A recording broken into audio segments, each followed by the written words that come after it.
우리를 이처럼 사랑하여 오늘도 쉼없이 사랑으로 지켜주시는 하나님 아버지, 지난 3일 동안도 저희를 눈동자같이 보호하시고 오늘 수요 예배를 드릴 수 있게 하시니 찬송과 영광과 감사를 드립니다. 벌써 1년의 반이 지나고 7월이 되었습니다. 이 시간까지 열심으로 살아왔지만 하나님의 말씀대로 살지 못하였음을 고백합니다. 그럼에도 하나님의 은혜 속에 살아왔음에 다시 감사를 드립니다.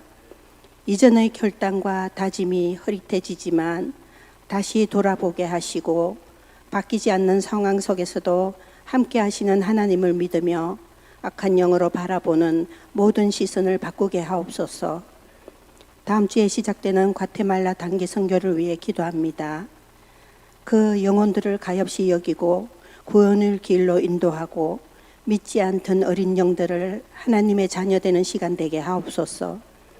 땅끝까지 전도하라는 하나님의 지상명령을 이행하는 역사의 시간 되게 하시고 작은 힘들이 모여서 하나님의 역사가 이루어짐을 알게 하옵소서.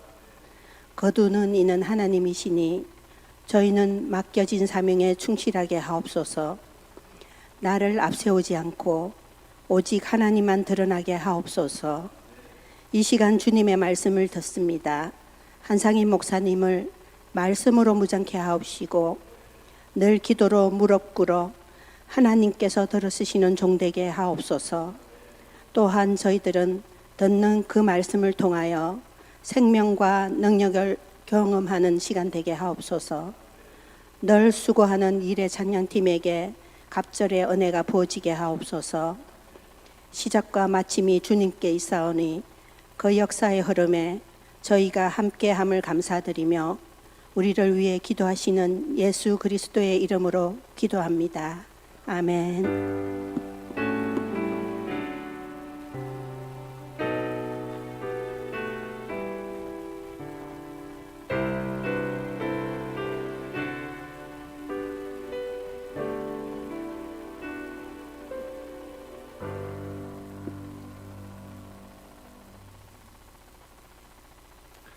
아멘. 할렐루야. 네, 오늘 저녁에도 참 잘 오셨습니다. 우리 옆에 분들과 사랑 인사 나누시겠습니다. 사랑하고 축복합니다. 네, 참 잘 오셨습니다. 네, 비가 오는 날씨인데 또 돌아가실 때 운전 조심하시기 바랍니다. 이번 주 동안에는 계속 이렇게 비가 오고 그러는 것 같습니다. 지금 북극도 많이 더워져가지고 좀 얼음이 예전에 비해서 급속도로 지금 빙하가 녹고 있다고 하면서 지금 지구 전체적으로 지금 기후 이상인 것 같습니다. 그래서 과학자들도 이제 종말이 얼마 안 남았다고 나올 정도로 지금 곳곳이 지금 뜨겁게 달궈지고 있는 것 같은데 주님 오실 날이 정말로 멀지 않은 것 같습니다. 우리 많이 기도를 해야 될 것 같습니다. 우리 권사님 기도해 주신 대로 이제 이번 주 돌아오는 주일부터 우리가 과테말라 단기 선교를 이제 떠나게 됩니다. 그래서 한 주간 동안 우리 과테말라 단기 선교 사역 다녀오게 될 텐데 특별히 보내는 선교사로서 또 우리 교회 성도님들께서 함께 중보기도 많이 해주시면 좋겠습니다. 과테말라에서 또 사역 잘 감당하고 안전사고 생기지 않도록 기도해 주시면 좋겠습니다. 그리고 우리 여름철 맞아서 우리 교육국에서 여러 가지 행사들이 많이 있습니다. 우리 BBS 또 우리 서울 한국학교 우리 또 가을학기 앞두고 있으니까 아울러서 또 주변에도 많이 알려주시고 또 기도해 주시면 감사하겠습니다. 오늘 우리에게 주신 하나님의 말씀은 잠언 13장 우리 1절에서 16절에 있는 말씀 보겠습니다. 잠언 13장 우리 1절에서 16절에 있는 말씀을 한 절씩 저와 여러분이 교독해서 읽겠습니다. 제가 먼저 읽겠습니다. 지혜로운 아들, 딸들은 아버지의 가르침을 듣지만 거만한 사람은 꾸지람을 듣지 않는다. 선한 사람은 열매 맺는 말을 하여 좋은 것을 넉넉하게 얻지만 반역자는 폭행을 당할 뿐이다. 말을 조심하는 사람은 자신의 생명을 보존하지만 입을 함부로 여는 사람은 자신을 파멸시킨다. 게으른 사람은 아무리 바라는 것이 있어도 얻지 못하지만 부지런한 사람의 마음은 바라는 것을 넉넉하게 얻는다. 의인은 거짓말하기를 싫어하지만 악인은 염치도 없이 수치스러운 일을 한다. 흠없이 사는 사람의 의는 그의 길을 지켜주지만 죄인의 악은 그를 망하게 한다.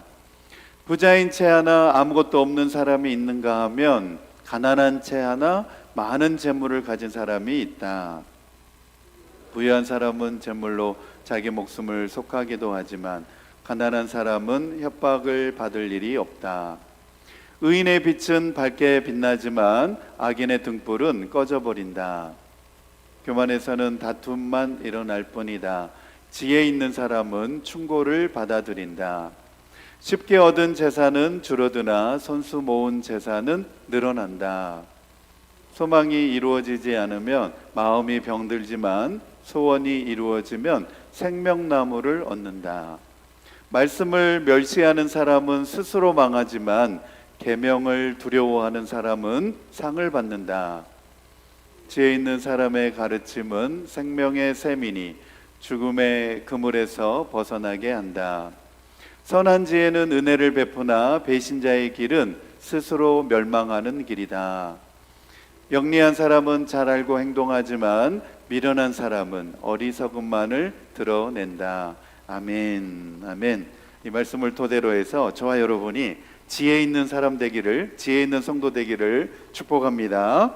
네, 이 말씀을 중심으로 해서 고집은 분열을, 겸손은 화해를 부른다라는 제목으로 이렇게 제목을 정해봤는데 부제목으로 제가 정했습니다. 믿음의 길, 세상과 충돌하다.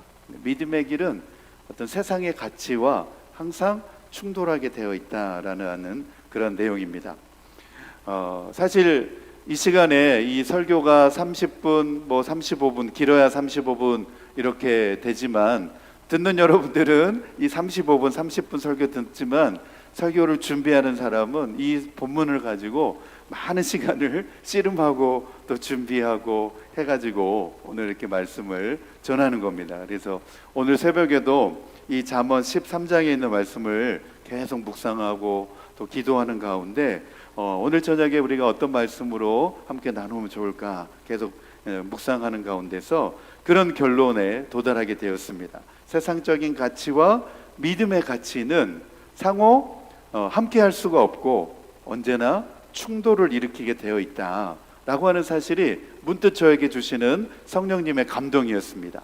네, 세상적인 가치관과 믿음의 가치관은 둘이 함께 할 수가 없다는 거예요. 언제든지 충돌하게 되어져 있다는 거예요. 그래서 오늘 이 잠언 13장에 있는 말씀을 살펴보니까 지혜 있는 자와 지혜 없는 자, 하나님을 경외하는 자와 하나님을 경외하지 않는 자, 의인과 악인, 항상 이렇게 대조적인 내용으로 그 내용들이 이렇게 나오고 있는 것을 볼 수가 있었습니다. 그래서 세상적인 가치관은 무엇이냐? 바로 자기 주장을 하는 것, 자기를 정당화하는 데에 더 중심이 있다는 겁니다. 그리고 세상적인 가치관은 힘과 성공을 더 중요하게 생각한다는 겁니다. 그리고 보이는 결과를 가치 있게 여기지만 그러나 믿음의 길은 겸손한 것, 그리고 하나님의 말씀의 훈계를 듣는 것, 그리고 말을 절제하고 하나님의 뜻에 순종하며 살아가는 것을 더 중요하게 여긴다는 겁니다. 이 두 내용을 비교해 보면 이 두 가지 내용이 서로 양립할 수 없는 겁니다.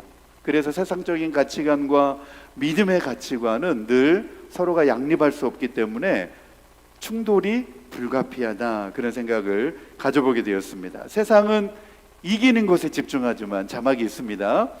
그러나 믿음은 화해하고 하나 되는 것에 초점을 맞춘다는 겁니다. 그리고 세상은 내가 옳다는 것을 외치지만, 그것을 나타내지만, 그러나 믿음은 우리가 하나 되자는 겸손으로 나아간다는 거예요. 이게 세상과 믿음의 가치관이 큰 차이를 보이는 거라는 겁니다. 다시 한번 우리 읽겠습니다. 같이 한번 읽겠습니다. 시작. 세상은 이기는 것에 집중하지만 믿음은 화해하고 하나 되는 것에 초점을 맞춥니다. 세상은 내가 옳다를 외치지만 믿음은 우리가 하나 되자는 겸손으로 나아갑니다. 아멘. 우리 모두가 다 믿음의 길로 나아갈 수 있게 되기를 축복합니다. 네, 세상적인 가치관은 너가 이겼냐 내가 이겼냐 여기에 관심이 있고 초점이 있지만, 그러나 믿음의 삶은 거기에 관심이 있는 게 아니라는 거예요. 서로 화해하고 하나 되는 것에 초점이 더 있다는 거예요. 그리고 세상적인 가치관은 누가 옳으냐, 네가 옳으냐, 내가 옳으냐를 더 중요하게 외치지만, 그러나 믿음의 길은 우리가 다 하나 되는 것에 더 초점이 맞춰서 겸손으로 나아가게 된다. 이게 이제 오늘 잠언 13장에서 우리에게 주는 영적인 교훈의 말씀입니다. 이런 주제가 성경 전반적으로 반복되고 강조되는 주제이기도 하고, 또 세상과 하나님 백성과의 긴장 관계에 있는 것을 늘 언제나 성경에서는 말하고 있습니다. 그래서 하나님의 백성으로서의 정체성을 가지고 있는 성도들은 늘 언제나 세상과의 긴장 관계 속에서 살아간다는 거예요. 믿음의 사람들은 세상적인 가치관을 따라 사는 사람들이 아니기 때문에 늘 세상과 긴장 관계 속에서 살아갈 수밖에 없다. 바로 오늘 주제의 말씀입니다. 첫 번째 주제로 오늘 본문에서 반복적으로 강조되고 있는 주제는 무엇이냐? 같이 읽겠습니다. 시작. 세상적 가치와 믿음의 가치는 충돌할 수밖에 없다는 내용입니다. 네, 하나님의 말씀대로 사는 삶과 그렇지 않는 삶은 늘 언제나 양립할 수 없이 충돌이 불가피하다는 겁니다. 교회 안에서도 다 그런 갈등이지 않습니까? 믿음의 삶과 그렇지 않는 사람의 생각과 늘 일어나는 갈등과 충돌은 바로 그 접점에서 일어난다는 겁니다. 세상적인 가치관이란 무엇을 말하느냐? 바로 인간 중심적인 생각이라는 거예요. 인간 중심적인 어떤 인위적이고 의도적인 생각을 가지고 가는 것, 인간 중심적이죠.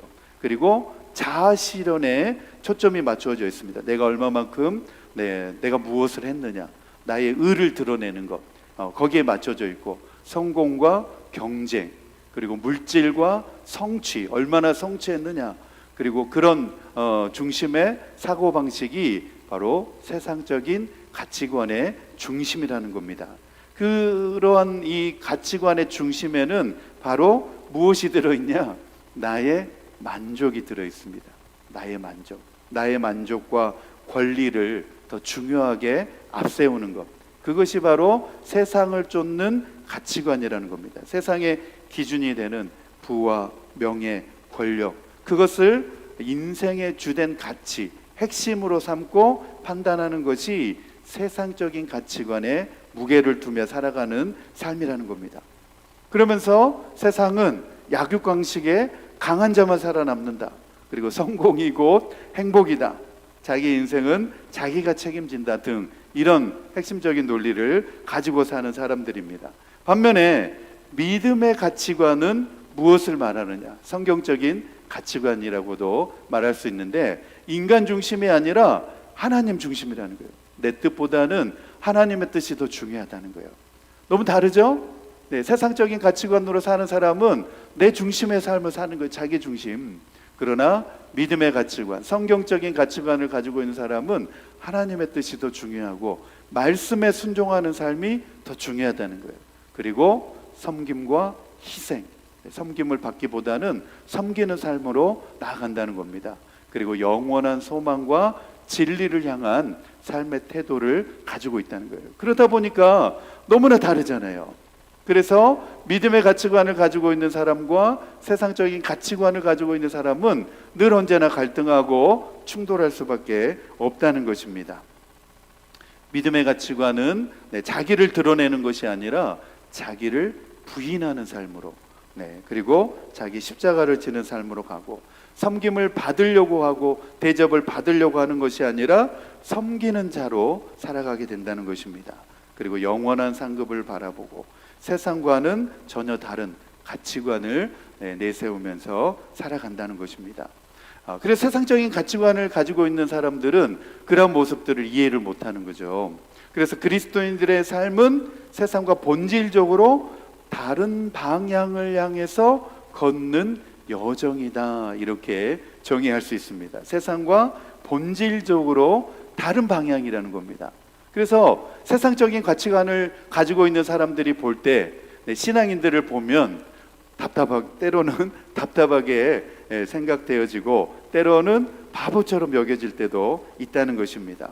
세상은 성공, 자아실현, 쾌락, 경쟁을 추구하지만 그러나 믿음의 사람의 삶은 자기 부인, 그리고 십자가, 섬김, 영원한 하늘 소망, 이런 것들을 붙잡고 살아가고 있기 때문에 그렇습니다. 그러므로 이 믿음의 사람들에게는 오늘도 계속해서 믿음의 길을 따를 것인가 아니면 세상적인 가치관에 맞춰 살 것인가 하는 늘 이 선택의 기로에 놓여지게 된다는 것입니다. 믿음의 가치관을 선택할 것인가 아니면 세상이 말하고 있는 그 가치관을 쫓을 것인가, 늘 이러한 선택의 기로에서 살아간다는 것입니다. 사도 바울은 갈라디아서 1장 10절에서 이것을 한마디로 뭐라고 정의했냐면 내가 사람의 눈을 의식할 것인가 아니면 하나님을 기쁘게 할 것인가 라고 고백하고 있습니다. 우리 갈라디아서 1장 10절 말씀 함께 읽겠습니다. 시작. 내가 지금 사람들의 마음을 기쁘게 하려 하고 있습니까? 아니면 하나님의 마음을 기쁘게 해드리려고 하고 있습니까? 아니면 사람의 환심을 사려고 하고 있습니까? 내가 아직도 사람의 환심을 사려고 하고 있다면 나는 그리스도의 종이 아닙니다. 사람을 의식하고 사람을 기뻐하는 그 일에 초점이 맞춰져 있다면 나는 그리스도의 종이 아닙니다. 이렇게 고백하고 있습니다. 사도 바울이 이 말을 한 이유가 있습니다. 갈라디아 교회 안에 복음이 아닌 율법주의자들이 갈라디아 교회 안에도 들어와서 교회 성도들을 혼란시키고 어지럽히고 있었습니다. 복음을 무력화시키면서 복음만 가지고는 구원받을 수 없다는 겁니다. 율법의 행위, 율법을 온전히 지켜야 구원을 받을 수 있다라고 하면서 이 율법주의자들, 복음을 무력화시키고 율법을 지켜야 된다고 주장하는 사람들이 사도 바울이 전하고 있는 복음에 대하여서 값싼 복음이다라고 비방하면서 사도 바울을 그렇게 무시하고 비난했기 때문에 그렇습니다. 세상적인 가치관과 신앙적인 가치관을 가지고 있는 사람들은 늘 갈등할 수밖에 없습니다. 이 율법을 지켜야 된다라고 하는 사람들은 사도 바울이 말하고 있는 복음에 대해서 그것을 비난하고 정죄하면서 율법으로 다시 돌아서야 된다, 율법을 지켜야 된다, 이렇게 주장하면서 사도 바울의 복음을 무력화시키고 있었습니다. 그래서 사도 바울은 그러한 사람들에 대하여서 하나하나 반박하면서 사도 바울이 사람들의 인기나 얻으려고 이 구원의 값싼 구원의 복음을 전하고 있는 것이 아니라 바로 복음의 능력이 있고 이 복음에 하나님의 기뻐하신 뜻이 들어있는 것이다 라고 그들에게 선언한 것입니다. 그래서 사도 바울은 복음만이 구원의 길을 열어주는 것이지 율법을 지킨다고 하는 것은 복음 이전으로 돌아가는 행위다라고 사도 바울이 철저하게 반박을 했습니다. 그래서 이 갈라디아 교회 안에도 보면 이 교회 안에 신앙을 분열시키고 혼란시키는 사람들은 누구였느냐? 바로 율법을 앞세워 가지고 신앙을 판단하려고 했던 교만한 사람들이었다는 거예요. 교만한 사람들을 향한 내용이었다는 겁니다. 갈라디아 교회 안에서도 이런 분열을 일으키는 사람들은 바로 율법을 내세워서 신앙을 판단하려고 했던 그런 교만한 사람들이었다는 것입니다. 그렇지만 바울이 전한 은혜의 복음에 대해서 그들은 구원이 오직 믿음으로 주어지는 것이 아니라 구원이 행위와 율법 준수를 통해서 얻어진다라고 이렇게 주장하면서 사도 바울이 전한 복음을 비방하고 그 복음조차를 다 부정하려고 했다는 것입니다. 이것이 바로 결국 갈라디아 교회 공동체를 분열시키고 신앙적인 혼란을 초래하는 그러한 일들이었습니다. 그래서 사도 바울은 이러한 일들을 단호하게 배격했던 것입니다.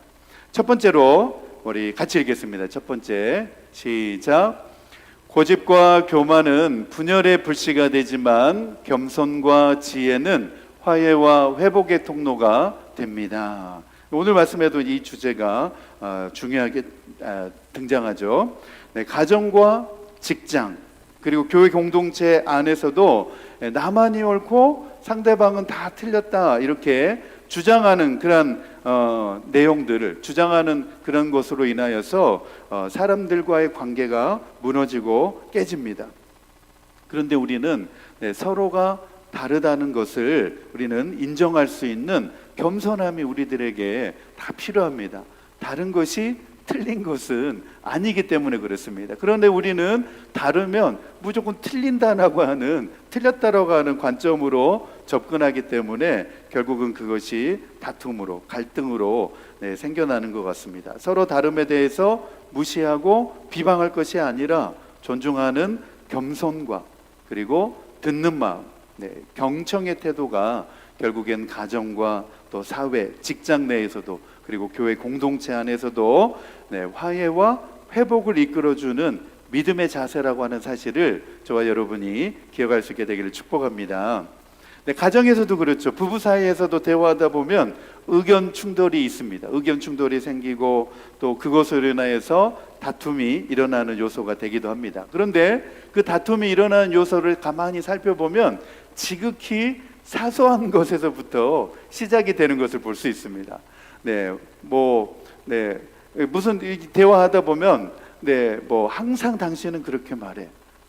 그리고 당신은 맨날 그런 태도로 나에게 접근해. 이렇게 이제 이야기를 하면서 결국에 뭐가 싸우냐면 항상과 맨날 이제 싸웁니다. 당신은 항상 그렇게 말한다. 당신은 맨날 그렇게 이야기를 한다. 그래서 문제의 본질은 다 사라지고 맨날과 항상이 다 이렇게 부딪히는 것을 볼 수 있습니다. 저희 집안 이야기는 아닙니다. 저희 집안은 이야기할 때 이런 단어가 나오면 주의를 줍니다. 이거 위험수위 해당됩니다. 그러면서 주의를 줍니다. 이렇게 대화하다 보면 결국 항상과 맨날 이런 비본질적인 거 가지고 결국엔 다툼이 생겨나고 부딪히게 되는 걸 볼 수 있습니다. 그래서 이런 말들이 결국에는 마음의 벽을 쌓게 되고 정서적인 거리감을 만들게 되는 것 같습니다. 우리 잠언 13장 10절 말씀 같이 읽겠습니다. 시작. 교만에서는 다툼만 일어날 뿐이다. 지혜 있는 사람은 충고를 받아들인다. 지혜 있는 사람, 겸손한 사람은 훈계와 충계를 받아들이지만 그러나 교만한 사람, 고집을 부리는 사람은 다툼만 일어날 뿐이다. 그래서 고집은 자신의 생각만을 고수하려고 하는 태도이고 타인의 말이나 충고를 무시하는 데서 생겨나는 것이라고 그렇게 볼 수 있습니다. 그래서 결국 고집과 이 교만한 마음은 가정과 또 공동체 안에서 결국은 갈등과 분열을 낳게 되는 것이다. 로마서 우리 12장 18절 말씀 같이 읽겠습니다. 시작. 여러분 쪽에서 할 수 있는 대로 모든 사람과 더불어 화평하게 지내십시오. 여러분 쪽에서 할 수 있는 대로 모든 사람과 더불어 화평하게 지내십시오. 저와 여러분이 모든 사람과 더불어 화평하게 지낼 수 있는 길을 선택할 수 있게 되기를 축복합니다.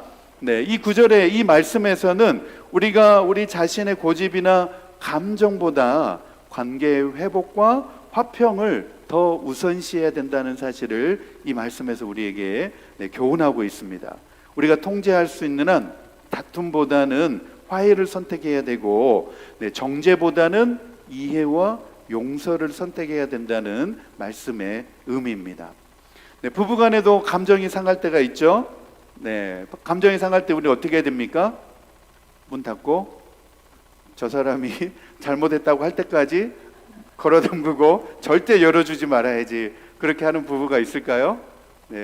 저와 제 아내는 이제 가끔 말다툼이 일어나면 항상 먼저 제 아내가 내가 미안해 이렇게 하는 것 같습니다.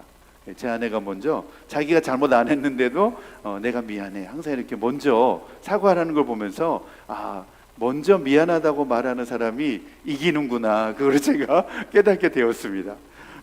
우리는 다툼보다 화해를 선택해야 되고 또 이해와 용서를 선택해야 된다라고 하는 사실을 기억하면 좋겠습니다. 먼저 손 내미는 사람이 이기는 것이라는 사실을 기억하면 좋겠습니다.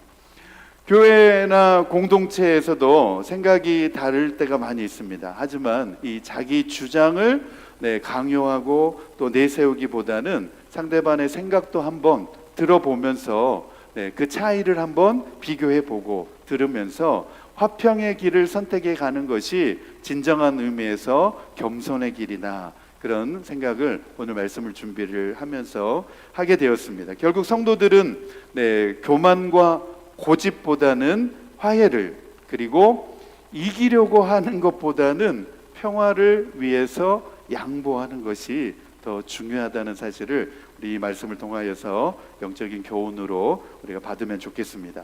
오늘 이 잠언의 말씀에서도 우리에게 아주 중요한 진리의 말씀을 가르쳐 주고 있는데, 다툼과 분열의 뿌리가 바로 이 교만에서부터 시작되어지고 비롯된다는 사실입니다. 다시 말해서 이 자기 생각만 옳다고 주장하는 데에서 결국은 다른 사람의 의견이나 충고를 듣지 않으려고 하는 태도에서 결과적으로 갈등이 비롯되어지고 생겨난다라고 하는 사실입니다.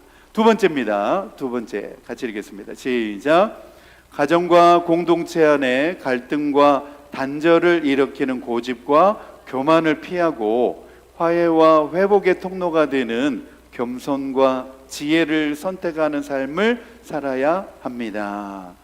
고집과 교만을 피하고 화해와 회복의 통로를 선택하는 것이 겸손이요 지혜이다 라고 하는 말씀입니다. 우리 잠언 13장 우리 1절에서 3절 말씀 같이 읽겠습니다. 시작. 지혜로운 아들 딸들은 아버지의 가르침을 듣지만 거만한 사람은 꾸지람을 듣지 않는다. 선한 사람은 열매 맺는 말을 하여 좋은 것을 넉넉하게 얻지만 반역자는 폭행을 당할 뿐이다. 말을 조심하는 사람은 자신의 생명을 보존하지만 입을 함부로 여는 사람은 자신을 파멸시킨다 그랬습니다. 지혜로운 자녀들, 지혜로운 아들 딸들은 아버지의 가르침을 듣는다는 거예요. 잘 듣고 계십니까? 아버지는 맨날 나한테 이런 소리, 잔소리 이렇게 듣지 않고 부모님의 이야기 또 말을 잘, 가르침을 잘 듣는다는 겁니다. 하지만 거만한 사람은 가르침을 듣지 않는다는 거예요.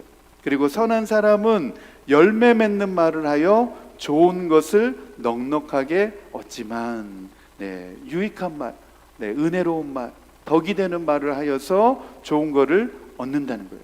정말 그런 것 같습니다. 내가 다른 사람들을 먼저 존중해주고 인정해주면 결국 그들로부터 좋은 것을 다시 얻게 되는 것 같습니다. 그런데 다른 사람을 비난하고 깎아내린다고 해서 내가 높아지는 것은 아닌 것 같습니다. 정말 그런 것 같습니다.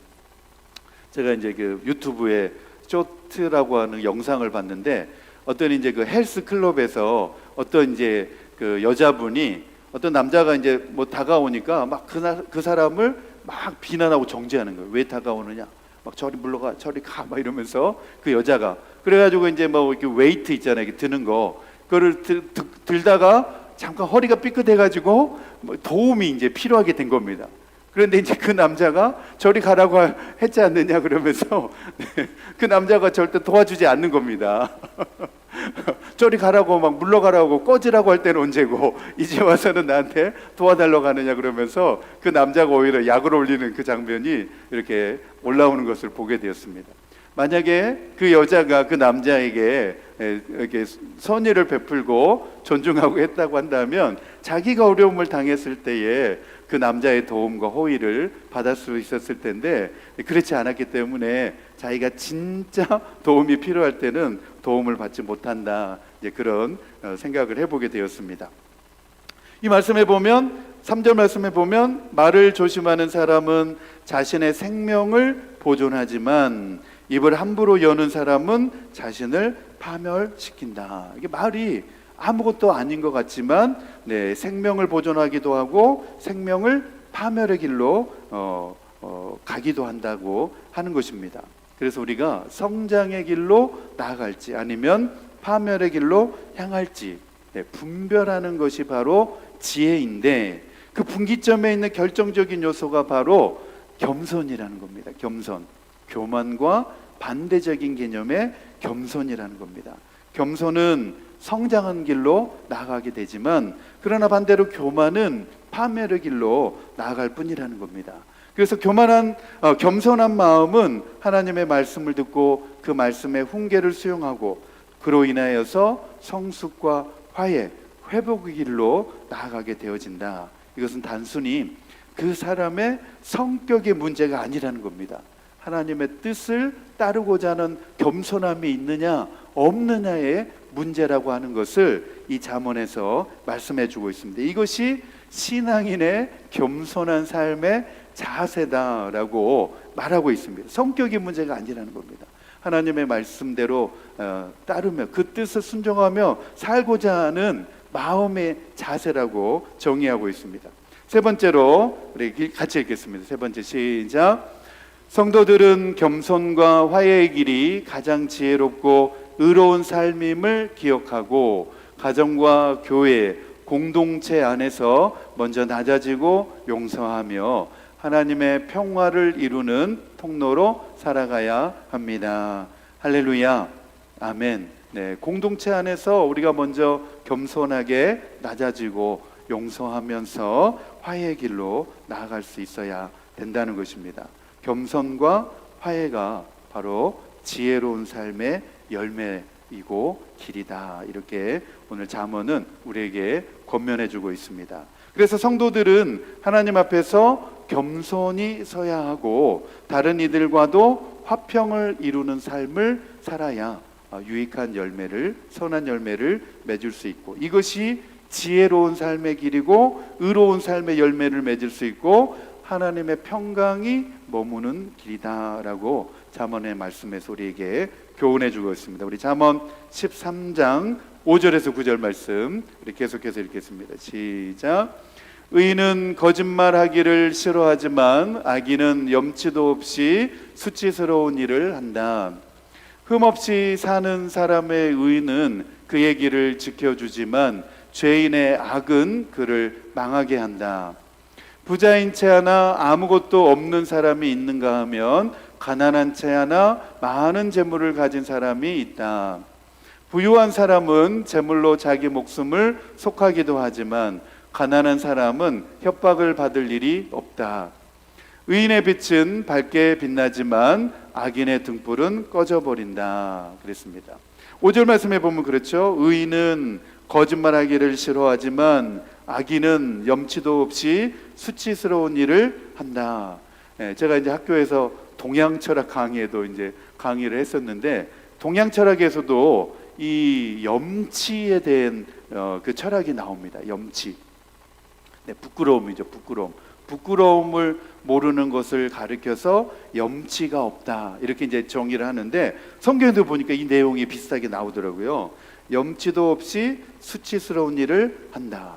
염치가 없는 것이 수치스러운 일이고 부끄러운 일이다. 이렇게 이제 정의를 하고 있습니다. 그리고 8절 말씀에 보면 부유한 사람은 자기 재물로 자기 목숨을 속하기도 하지만 가난한 사람은 협박을 받을 일이 없다.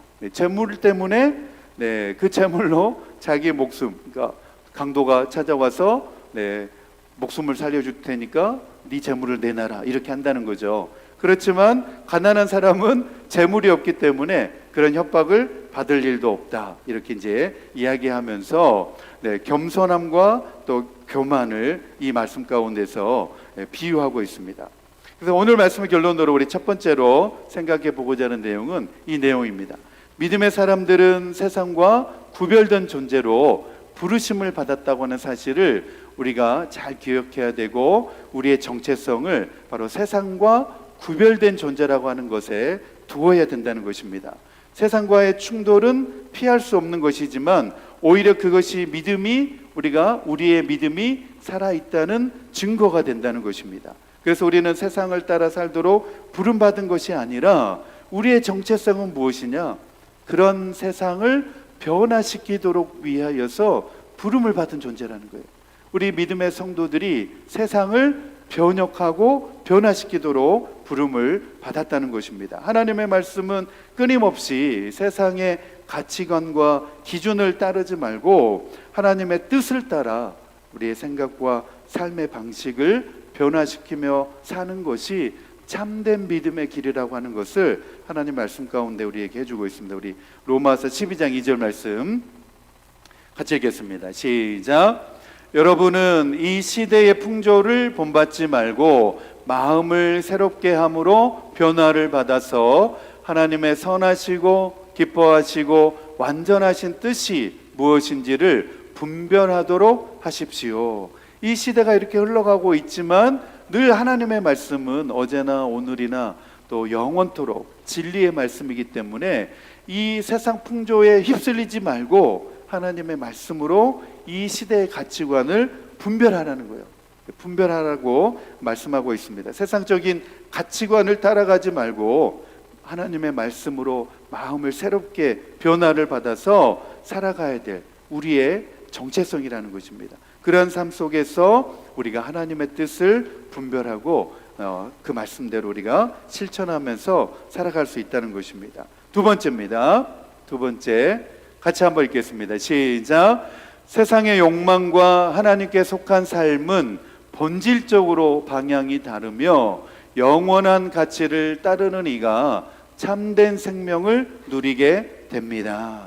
네, 지금 우리가 살아가고 있는 이 시대 가운데서도 이게 세상적인 가치관인지 아니면 하나님의 말씀을 따르는 가치관인지를 말씀을 가지고 분별해야 되고, 우리가 세상적인 욕망과 세상에 속한 삶으로 살아가는 것이 아니라, 그 방향으로 따라가는 것이 아니라 하나님의 말씀에 우리가 순종하면서 따라가는 그 가치를 추구하면서 살아가기로 결단하며 살아가야 된다는 것입니다.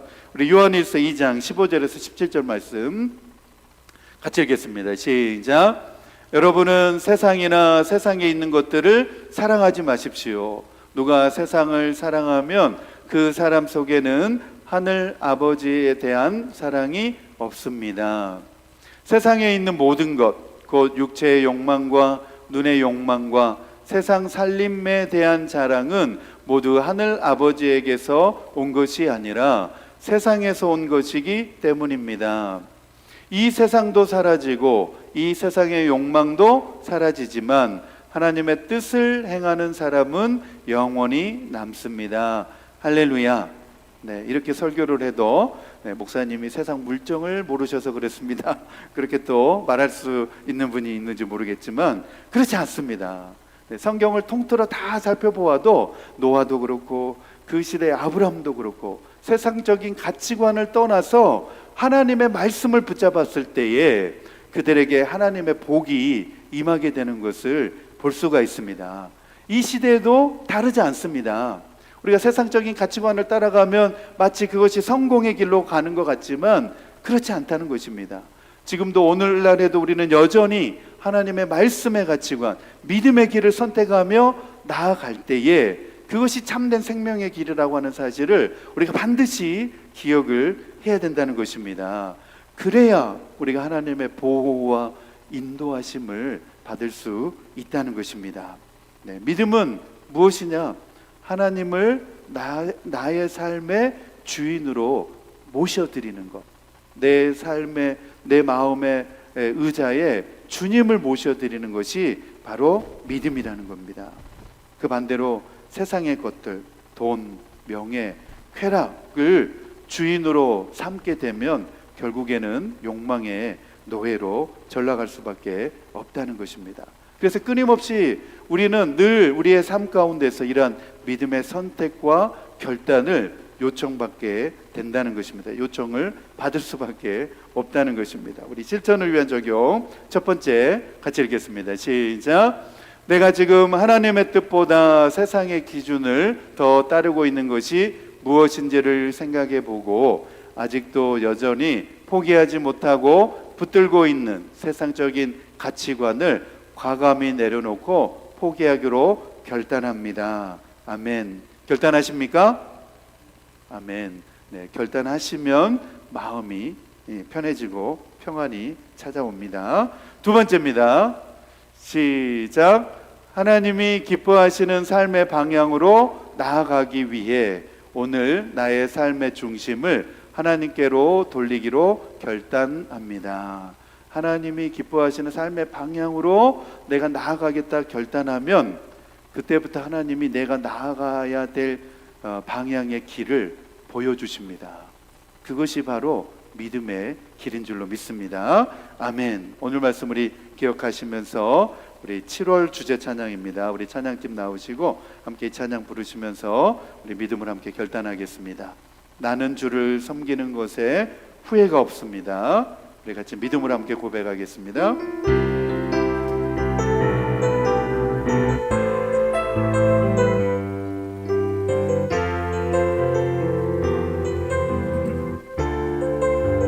나의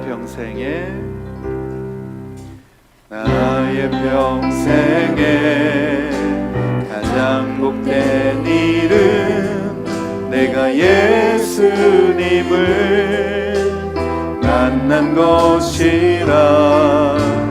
나의 평생에 가장 잘한 일은 내가 예수님을 주로 섬긴 것이 이 세상 살 동안